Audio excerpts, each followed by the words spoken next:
Hari Om, Namaste. Welcome to our Drig-Drishya. Let us begin with our opening prayers.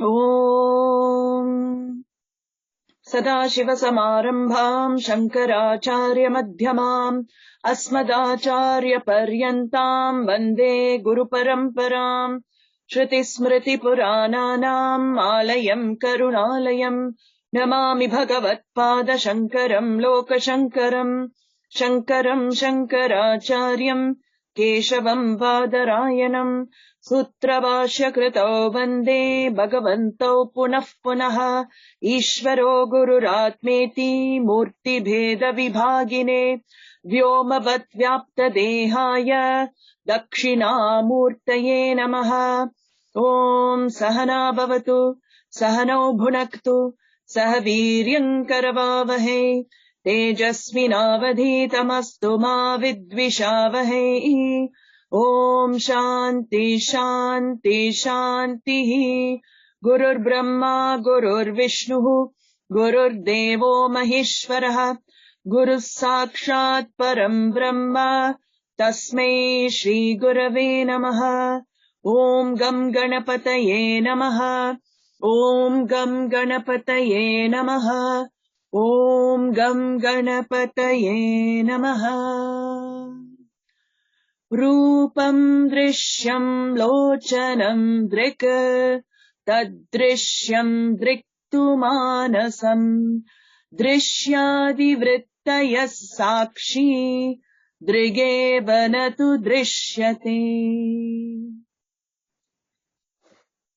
Hari Om. So we were seeing Tat Pada Vichara. So we were doing analysis of Tat. And we had come to a very interesting verse. We'll just go over that where Maya is discussed. And Maya with her two Shaktis. So, Shakti Dvayam hi Maya ya Vikshepa Vritti Rupakam Vikshepa Shakti Tirlingadi Brahmandantam Jagat Srijet.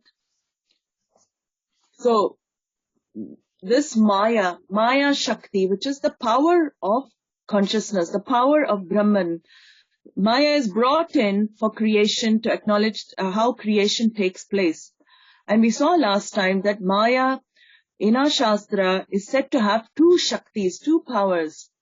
One of the powers is the Vikshepa Shakti, which is a projection, power of projection, Vikshepa, and the power of Avarana, Avarana's concealing, covering. So with these two powers, Maya creates this Jagat, Maya becomes the Jagat, Maya as though changes things like the seed that changes, transforms into a tree. This is all due to Maya Shakti, how creation takes place. And we also saw that there is absolutely no problem with Vikshepa Shakti. Vikshepa Shaktir Lingadi Brahmandantam Jagat Srijet. So the Sukshma, the subtle and the gross universe up to the entire end of the cosmos, which as we saw, the 5 elements, all the 14 lokas, all the gross bodies, subtle bodies, everything, Maya's Vikshepa Shakti brings everything into manifestation from unmanifest. There is no problem with Vikshepa Shakti because it is needed for the creative process. But what is the problem then? It is her Avarana Shakti that creates all the problem for humanity. It is a power of concealment, and that's why we say the veil of Maya. It's a veiling power that creates all the problems for humanity, for everyone. Avarana makes the world appear absolutely real. For us, everything we interact with is absolutely real. The environment is absolutely real. People are absolutely real. Everything becomes absolutely real. And so many differences we see in this reality. I'm different from this one. I'm different from that one. And within species also we see so many differences. Plants, so many different plant species, animal species. Such variety. This is because of the projective power. Projective power has created the variety, but what does Avarana Shakti do? It veils the oneness in the variety. It veils the truth of the variety. What is the truth of the variety? The truth of variety, our scriptures say, is that one pure, limitless truth, Brahman, Ishvara, consciousness. The truth of everything in this universe is God, the Lord, infinite potential. So we can enjoy the projective power just like at the movies. The projective power is just like the movies. Well, you see, there's the projection, the projector projects on the screen. So many different types of movies, horror movies, crime movies, love stories, thrillers, comedies. We see all of this. We enjoy. We watch and enjoy the projections on the screen. And along with the movie, we sigh, ooh, ah, depending on all the scenes that are changing. Jnani also sees this whole world as a projection. He, Ahankara, as a eye sense, with the eye sense, has a role in this movie. He knows he's playing a role in these movies. He plays his role to the best of his ability, using his eye sense all the time, knowing what? He is the actor behind all the roles. He is not touched by all the roles he sees. He knows he is projected onto the screen of Brahman. He is a projection on the screen of Brahman. As Sakshi, he is simply witness to his body, mind, sense acting. Very difficult to understand that we're all projections of ourself, actually.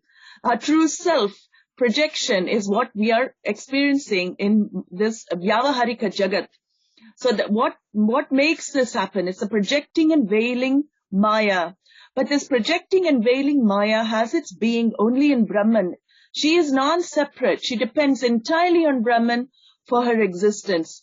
Brahman blesses Maya by its mere presence. It blesses Maya like the presence of the sun. We saw that everything evolves. Maya evolves. Maya manifests. It just blessed by the presence of Brahman. Like the sun blesses everything in life on this planet just by mere presence of the sun. But Brahman, as we saw, Brahman is the only independent reality. Brahman is all that there is. There is only clay pots, clay lids, all of that are different names and forms of clay. There is only gold. Gold ornaments are only different forms of gold. So this is the idea behind these verses. And he goes further to say in the next very beautiful verse, what is this creation? What is this universe? How does it come into manifestation? And a very beautiful example is used. This is again very popular example in all Vedanta texts. The example of the ocean, the water and the wave. So he says here, Shrishtirnama Brahma Rupe Satchidananda Vastuni Abdho Penadivat Sarva Nama Rupa Prasarana. The whole world is a manifestation of Brahman. This limitless, unchanging consciousness, this whole world is a manifestation of that Brahman. And he compares it in this verse to like what? Like all the foam and the bubbles and the waves in the ocean, names and forms become manifest. But it is only one grand ocean. So we see differences where there is only one infinite existence consciousness. This is what we call delusion. This is where our thinking is erroneous. Our perception in life is erroneous. Everything is a manifestation of the one alone.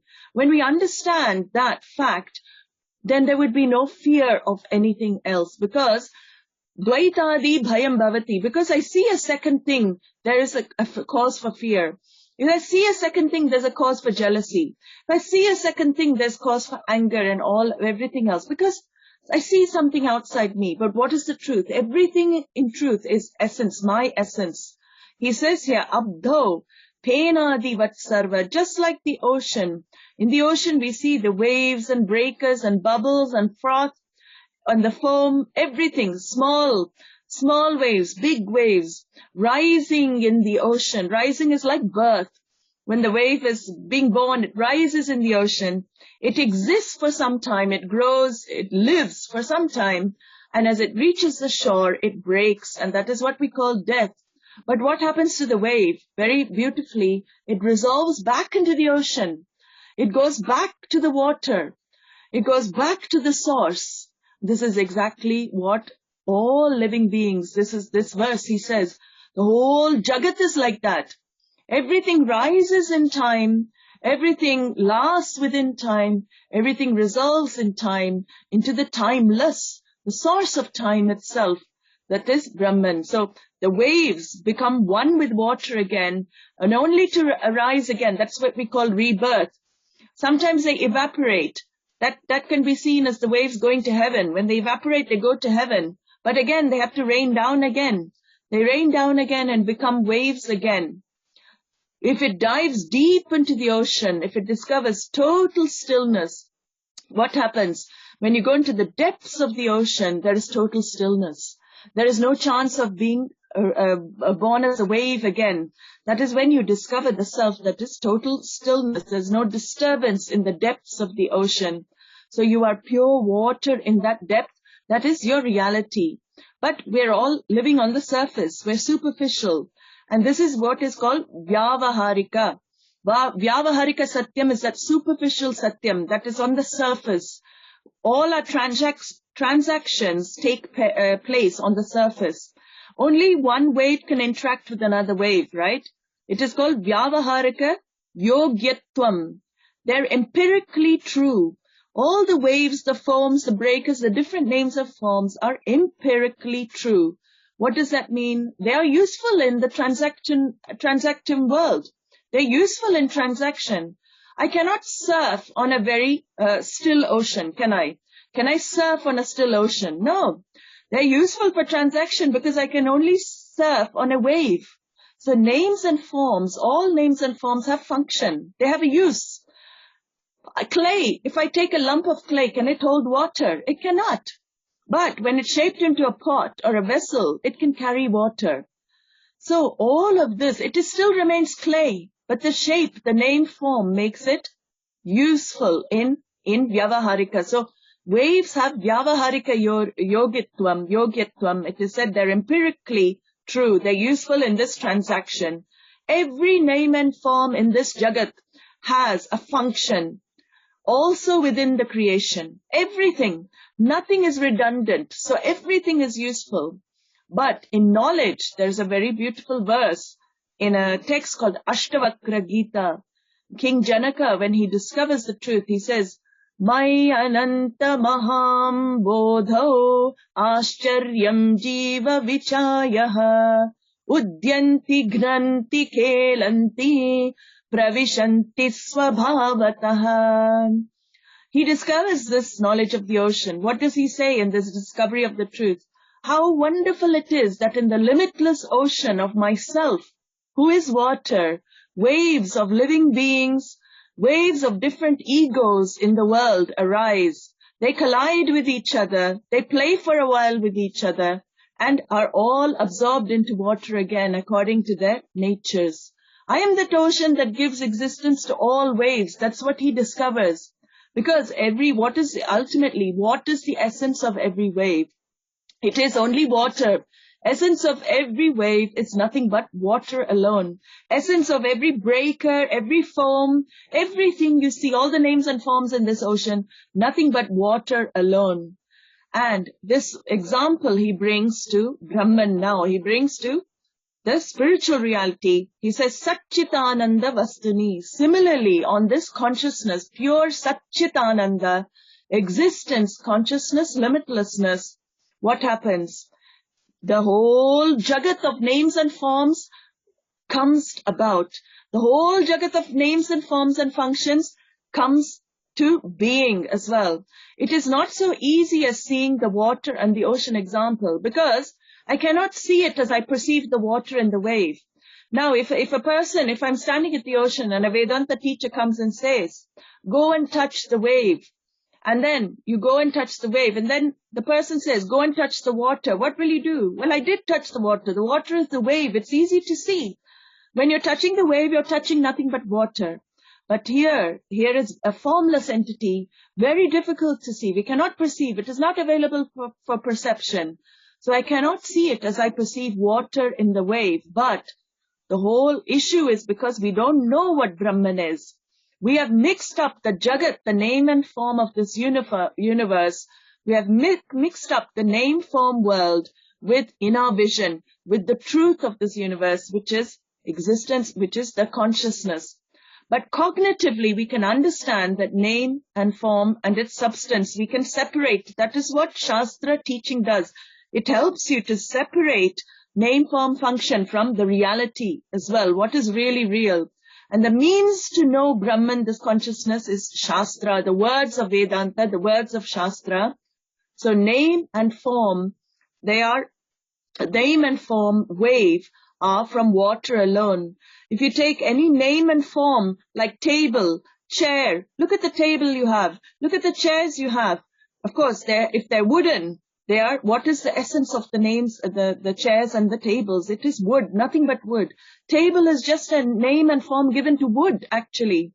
When you touch the table, you touch wood. And the chair is nothing but wood.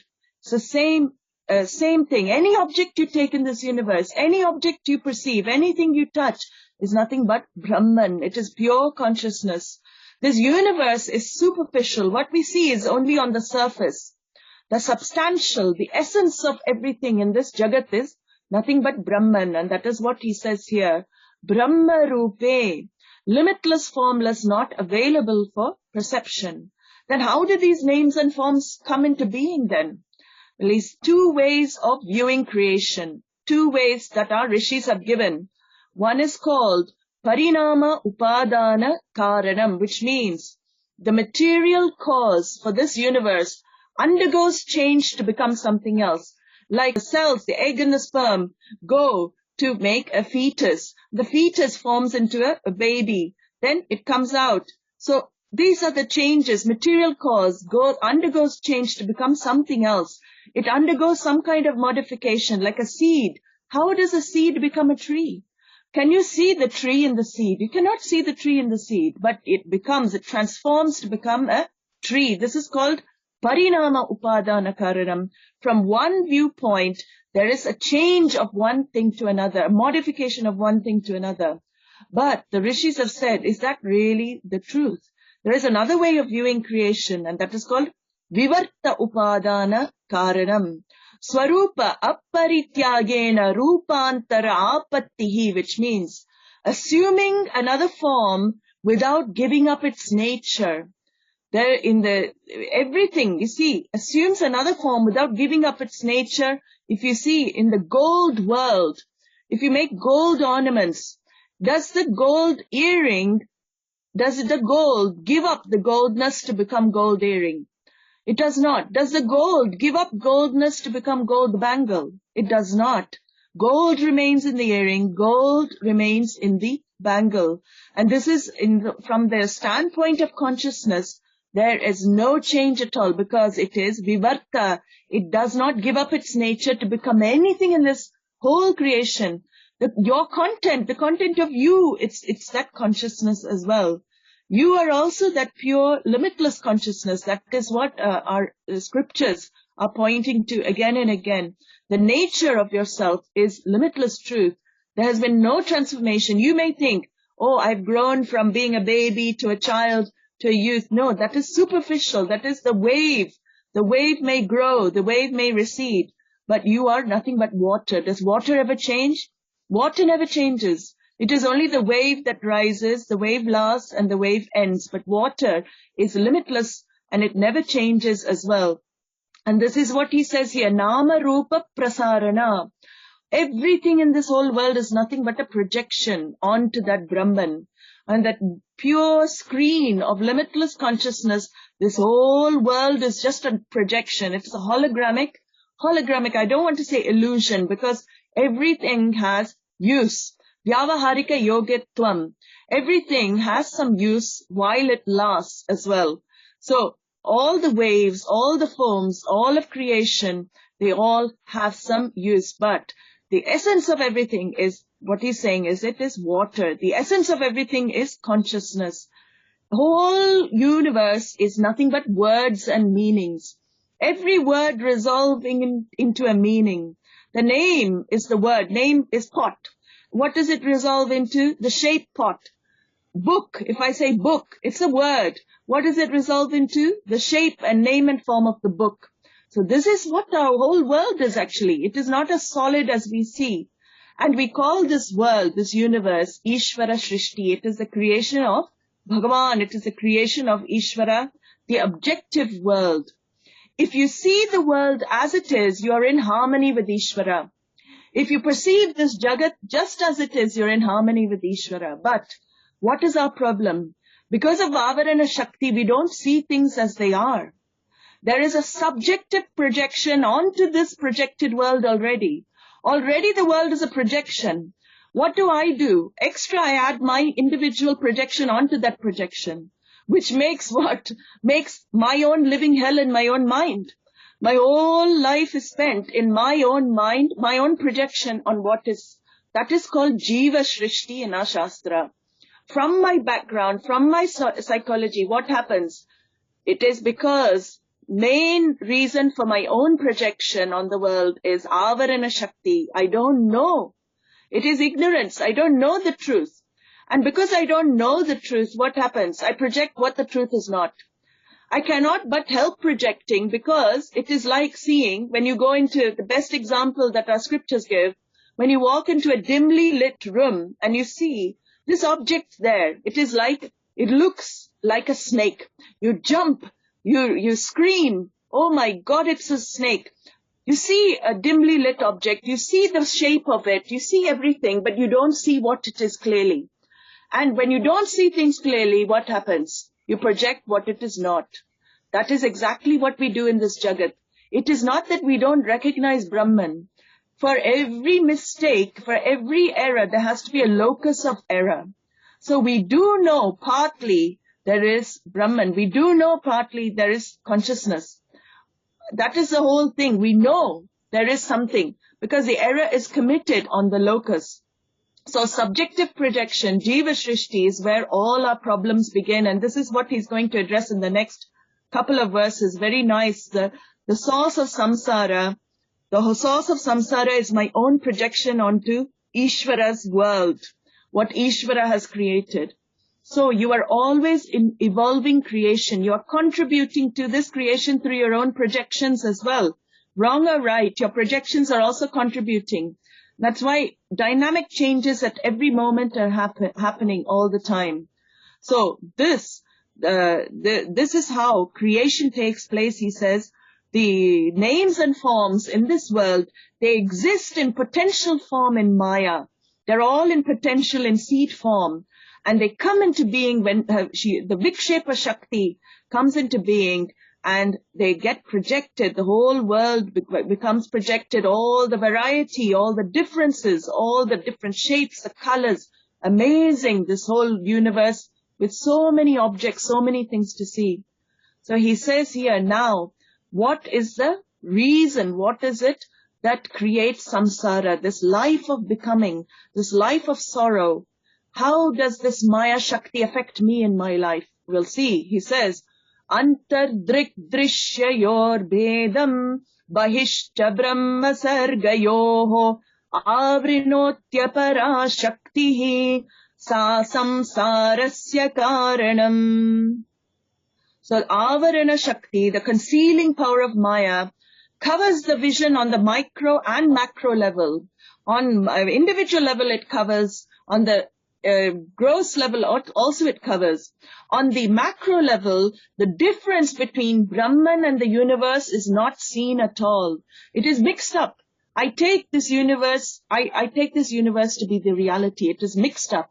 And on the individual level, how is the mix-up happening because of Avarana? The Drik and the Drishya we've seen are mixed up. I take the Drishya, what is seen to be the Seer. This is where I do the mix-up on two levels. She covers on the big level, she covers on the individual level, she also covers. So the cause of samsara is discussed now between 13 and 21. He discusses this. This Vikshepa Shakti is the one that is responsible for the creation of the universe and of the individual, does not create any problem. There is absolutely no problem with the Vikshepa. What is the problem? Bahishcha Brahma Sargayoho Vedam. that Brahma is Satyam, Brahma is the truth of this universe, Jagat is Mithya, it is dependent reality, it is not Satyam, but it is not non-existent. We cannot say universe is non-existent because we deal with the universe. We have to deal date. I cannot say my mother-in-law is non-existent. I always use mother-in-law because the mother-in-law is the most prominent member of family. Yes, she is existent. I have to deal with her on a day-to-day basis. Sometimes not on day-to-day, but I have to deal with her. That is not non-existent, but the reality given to objects and people is what is being said here. Jagan Mithya, it is a dependent reality.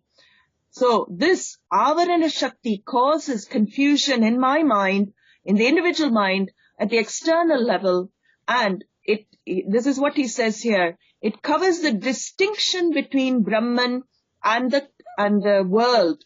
It covers the distinction between Brahman, the cause for the universe, and this universe, the effect. The effect and the cause are not seen. They're confused. There's so many Vedas, differences in this world, so many species. We've seen this. Animals, types of human beings also. But the cause is not seen. The cause is not seen as a substantial. And I take all the names and forms to be the substantial.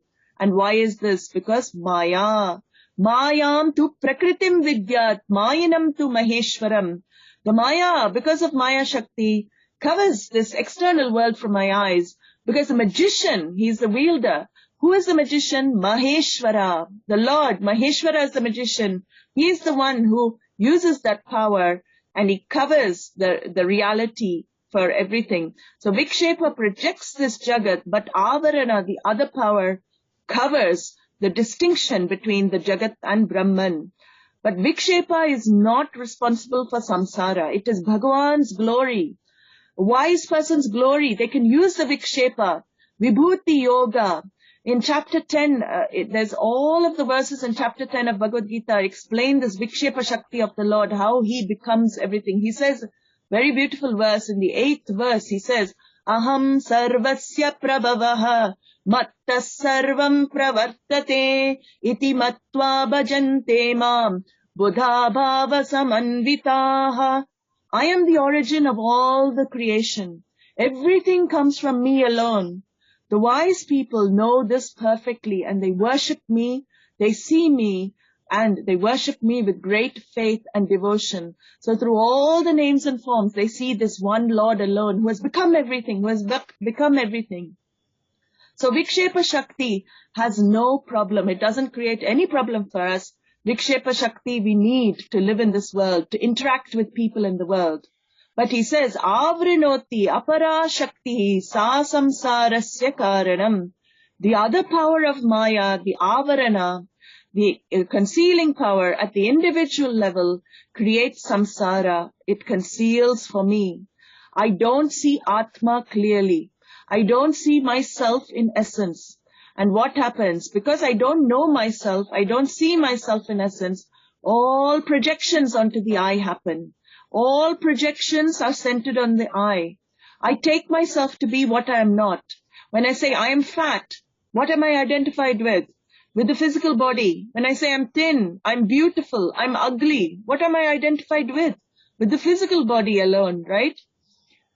I say, I'm hungry, I'm thirsty, I'm identified with Pranamaya Kosha. My identity in one day, look at how your I identity shifts. When I say, oh, I'm so stupid, I'm forgetful, I don't remember a thing. Where is your I? I is all over the place. So if you ask anybody, of course they'll think you're mad. If you ask, where is your I? Who are you? They won't know because it's so natural. We are moving the I from all the pancha koshas, the 5 koshas. We're moving on a day-to-day basis. We move from the physical body to the mind, to the intellect, to the pranamaya kosha, to the pranic body. We're always shifting the I. And I take myself to be what I am not. It is like saying, when you in our life, what do we really want to be? What do we think we really are? It's like you're saying to yourself, I want to be a human being. I want to be a human. Every time you're saying, I want to be a human being. Hey, you are already a human being. You are already that. And you're always seeking in your life to become what you already are, because you think you're non-human. You think you're something else. That is the whole thing. It is like, I see this, I see the rope and snake mixed up. I do see the rope, but I do not see it clearly. And naturally, mistake will be committed. So the mind projects onto the I, the self, projects everything I'm not. And because everything I'm not is what I take myself to be, what happens? My projections on the external world also become erroneous. I take people for what they're not. I don't really, my judgments, we have to question always. Do I really know anybody? Do I really know? I think I know. I think I know what they're thinking. I think what they're thinking about me is true. I live in that world. I know everybody very well. This person did this, so this person is like this. Whole of life we label because of wrong projection. Nobody really is known properly. Only Bhagavan will know the past, present and future of everybody. We never know anybody. Even the people closest to us, we don't know what is happening in their minds. And because of this not knowing, we project a lot of things and we suffer. That is what suffering is. We suffer because of our own Jiva Shrishti. So, Avarana Shakti is the main responsible for this. It covers the truth regarding Satyam and what is Mithya. And it covers by making me ignorant. It is a cause for me, life of becoming. I want to become something more. I want to become something else. I'm not happy as I am. I'm always trying to aim to become something else. I'm trying to aim to become happier. But what does it exactly cover in me? He says here, Antar Drig-Drishya Viveka. Inside my mind, it covers what is Drik, what is the seer, and what is the seen. What is the knower and what is the known? It covers this distinction. The difference between Sakshi and the Drik and Ahankara, the I, that I is Drishya. We saw that in the previous verse. The I sense is also seen. It is not real. So it covers that distinction between what is the seer and what is seen. And it hides my reality. And I take the false reality, the Drishya, what is seen, to be Drik, the seer. And this is all, again, due to the Maya Shakti. The mind is a false reality. It is not real. It is Mithya. It is dependent. It is part projected by Maya, subject to arrival and departure. Who does it get existence from? Does your mind exist by itself? No, it does not. You may think your mind exists by yourself, but it does not. It gets its existence from Sakshi. Just as wave. Can wave exist by itself? Can wave exist without the ocean, for one thing? No. It is part of the ocean. Then, can wave exist without water? It cannot. It is dependent totally on water. It's the same with the mind. The mind cannot exist without consciousness. Mind gets its existence from consciousness, as wave gets its existence from water, just as wooden chair gets its existence from wood, just as gold ornament gets its existence from gold. Everything is borrowed existence in our life. Our body is borrowed existence. Everything is borrowed existence in our life. The world, this whole Jagat, is borrowed existence alone. It does not have its own existence. It is borrowed from Brahman. There's a very famous story. I'm going to end with a very nice story about how this Avarana Shakti covers an individual level. It's a traditional story. It's told by many Advaita Vedānta Acharyas. Actually, you may have heard it. It is called the Princess of Kashi. So once in Kashi, there was a theatrical performance arranged by called the Princess of Kashi. The queen and the entire kingdom participated in this performance. And the main character in the play was obviously to be a little princess, because it's called the Princess of Kashi. So they had a casting issue. They could not find a girl to fit the role.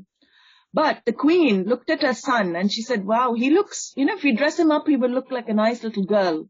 Obviously her desire was to have a girl as well. So they dressed up the prince like a princess. He looked so pretty. He looked so pretty, dressed up as a princess, that the royal painter painted a picture of that princess, the prince actually being a princess. And he put a caption there with a date, and the caption was the Princess of Kashi. Of course, this painting was left in their, storage in the palace. Few years passed and the prince grew up, and he was getting involved in his princely duties and activities and getting ready to be the king. And wandering around the palace one day, he suddenly found himself in this storage room and with all the old stuff stored. And he stumbled upon this painting. And what did he read? Princess of Kashi. And he just looked at that picture and he thought, that princess will be the same age as myself now. She should be exactly the same age. And he fell head over heels in love with that princess. He saw the picture. He could not resist. He imagined her. How will she look now? She will look like this. This is going to be my wife. This is the one who I love. This is the one who I'm going to marry. And it stayed with him, the portrait and that picture of the princess stayed with him. Days passed, and we all don't know, but some people may know, if you're in love, you pine in love, your appetite goes, everything goes, mind is on the beloved. Exactly the same thing happened to the prince. He could not concentrate on his classes. He could not concentrate on his duties. He could not pay attention to the chores in the palace. And everything, he was always distracted. So the king and queen were very worried. What is going on with our son? So they called one of the ministers who was teaching the prince all his duties, and they said, please find out what's wrong with our son. He doesn't talk to us. He's your student. Maybe he will talk to you. So the minister goes to the prince and says, dear prince, I think something is eating your mind. Something is bothering you. Tell me, what's the problem? The prince hesitated a little bit, but finally he said, I think I'm in love. Minister was relieved actually hearing that. He said, because he's at the right age to get married. He's the right age to get a princess. He was so excited. Who is she? We shall announce it to everybody. Let's tell the king and queen first. We'll arrange a grand wedding ceremony for you. The whole kingdom will rejoice. But before the minister could go on, the prince interrupted and says, I don't know who she is. Then he asks, then how do you know you love her? So the prince says, I've seen a picture of her as a child, but with those features, I imagine her to be so stunningly beautiful now. The prince replied to him, I would like to see the picture too, the minister said. Can you show me? So the prince showed him the picture, took him to the picture, and the minister saw the caption. Of course, he was around at that time when the prince was young, and he saw the caption, Princess of Kashi. And the prince said, isn't she so beautiful? She's such a beautiful thing. She's going to be very beautiful now. And the minister asked, is this the princess you're in love with? Is this the princess you want to marry? The prince's answer was emphatic. Yes, she is the one. I want her. And the minister could not contain himself. He burst out laughing. Oh, prince, there is no princess of Kashi. There is no princess of Kashi at all. The prince was shocked. What? He was very distraught and angry. And then the minister explained to him, years ago, there was a theatrical performance where the queen, your mother, dressed you up as a princess. That picture is of you. You are in love with yourself. So the prince's anger turned to amusement. He could not contain his laughter. His imagination for days running wild, desires were running wild. And he said, all this while I was deeply in love with myself? Yes, the minister said, you're in love with the self. And the moral of the story is what? The moment the prince heard the truth, the moment the prince knew the truth, the desire for the princess of Kashi vanished in his heart. The desire vanished from his heart. He realized that he alone is the girl in the painting. Why did the desire go away, we may ask? Is it because he married her? No. Did it go away because he realized he could not marry her? No. It went away because he realized that there was no such girl apart from him. He was that girl. The girl in the picture and he were one and the same. And this is exactly what knowledge is. The prince realized that the duality of him and the princess was only ignorance, not reality. There are no two different individuals in this universe. There's no two different beings. The illusion was caused by his not knowing. The illusion was because of ignorance alone. This whole universe is our princess of Kashi. We all we seek for the princess of Kashi. We want to marry the princess of Kashi. Everything we look for external to ourselves. We're looking constantly for this princess of Kashi. But Shastra says when you recognize Brahman, yourself, nothing in this universe is apart from you. Everything is a part of you. Everything is your essence. When you realize that, what happens? That is when Avarana Shakti of Maya disappears from the eyes. No more Avarana. She cannot delude you anymore. There's no more Avarana Shakti. All the differences and divisions, all the things that you so longed for, that you were after, that you thought are separate from yourself, all the pain you go to acquire them, what happens? You realize everything is non-separate from you in the first place. There is no desiring left. Where is the question of desire? There's nothing to desire. Everything is you alone. So this is what knowledge does. Sarvan kaman samashnute. All desires in knowledge, it's as if everything gets fulfilled at once. There's nothing more to desire because you realize there is nothing else apart from you. So the drishya is taken to be drik. And this is where all the problems begin. I am free. Actually, the truth is, from all the modifications of the mind. Mind is subject to modifications. I am free from that.